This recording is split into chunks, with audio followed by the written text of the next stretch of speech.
सनातन के साथ एक प्रॉब्लम है। 100 करोड़ सनातनी इस देश में वो धर्म के लिए एग्रेसिव है।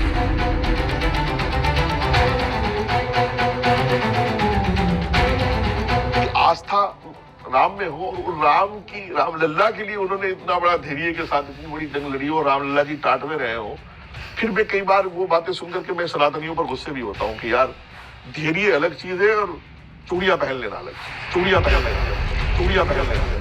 ये भी बताओ किसी मौके पर कि हम मर्द भी हैं, इनका मुंडी भी रगड़ो थोड़ा पकड़ करके। अरे 70 सालों में इस देश में सेकुलरिज्म ने तो नंगा नाच किया है। अरे हमने कभी मोहब्बत का हाथ बढ़ा करके देखा? 100 करोड़ हिंदुओं का देश है और आप आरएसएस जो उनका सबसे बड़ा संगठन है उसको गालियां देते हो। किसी आरएसएस वाले ने तुम्हारा गिरवान तो नहीं पकड़ा कभी?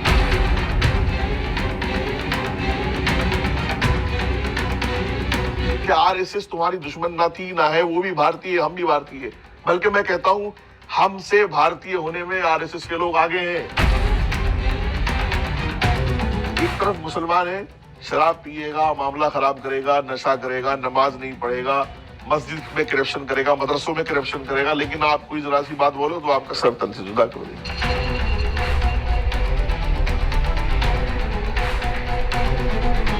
ज्ञान वापी से लेकर के मथुरा तक जितने भी मुद्दे हैं मुसलमान बैठ के हल कर ले।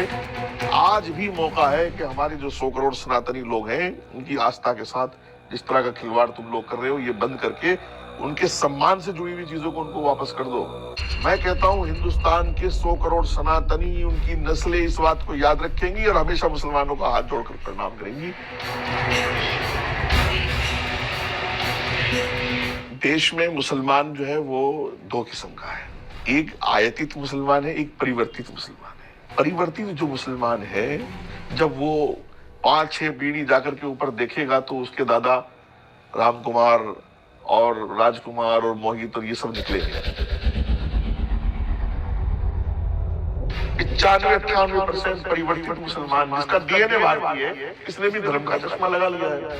कुछ 5% मुसलमान जो है जो आतंकवाद की मिलिटेंसी की तरफ है, उनका मानना ये है कि उनका खून है, बाकी सब गाजर बोली है।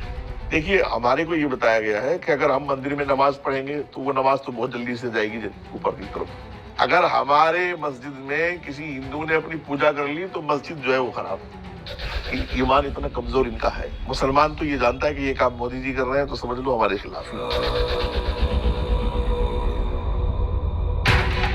वक्फ अमेंडमेंट एक्ट देखिए मोदी जी अपने घर तो लेके नहीं जाएंगे। फिर आपने क्यों भ्रम फैलाया कि वो कब्रिस्तान की जमीन भी कब्जा हो जाएगी, मस्जिद भी कब्जा हो जाएगी? वक्फ बोर्ड की जमीनों पर 90 क्या 95% से भी ज्यादा खुद मुसलमानों के कब्जे हैं, इसलिए मुसलमान शोर मचाने में लगा हुआ है। देखिए एक बहुत बड़ी चाल हमारे साथ हुई है, वो ये हुई कि मुस्लिम लीडरशिप वो इस बात को हमारे नौजवानों के दिमाग में सेट करने में कामयाब रहे कि तुम्हारा हक जो है वो आरएसएस और बजरंग दल और विश्व हिंदू परिषद खा गया है। चीख कर बताना चाहता हूं कि इन आरएसएस बजरंग दल विश्व हिंदू परिषद वालों ने धोखा नहीं किया, इसी सलीम खान, रहीम खान, गफूर खान ने धोखा कर लिया है तुम्हारे साथ कि मुसलमान इस मामले में बेईमान साबित हुआ है। अब मुसलमानों को मेरी बात बुरी लगे या अच्छी, मेरा सर तन पे रहे या ना रहे, मुझे इससे कोई बहस नहीं है। आखिरकार हम हिंदू भाइयों के साथ खाते हैं, पीते हैं, उनसे कारोबार करते हैं, उनकी शादियों में जाते हैं, उनको बुलाते हैं, और जब वोट देने की बारी आती है तो बीजेपी हिंदुओं की पार्टी हो जाती है और समाजवादी मुसलमानों की पार्टी हो जाती है, कांग्रेस मुल्लाओं की पार्टी हो जाती है।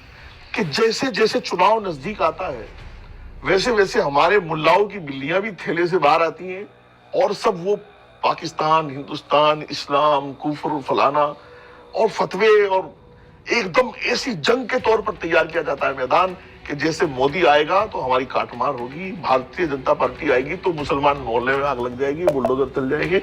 ये सब सेट किया हुआ है तमाशा।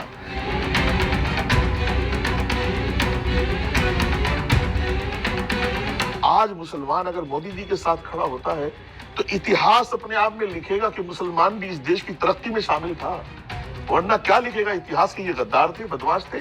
और ये सब तमाशा कर रही है मुस्लिम पर्सनल लॉ बोर्ड, ये सारा तमाशा कर रही है जमीयत उलमा ही, ये सारा तमाशा कर रहे हैं इनके वो मौलवी, मुल्ला, मुफ्ती जो मिंबरों पर कब्जा करके बैठे हुए हैं, जो चुनाव के आखिरी जुमे में तकरीर करते हैं। नारा है, उस स्लोगन है, बहुत तेजी के साथ इंडिया में आया है, सरतन से जुदा। तो आपने वो फिर देखा होगा कि हैदराबाद में भी नूपुर शर्मा के लिए और सबके लिए वो आता था कि गुस्ताखे रसूल की एक ही सजा सरतन से जुदा। और आपने प्रैक्टिकली देखा होगा कि फिर वो उदयपुर में हुआ, प्रैक्टिकली आपने देखा होगा वो अमरावती में हुआ। बिल्कुल।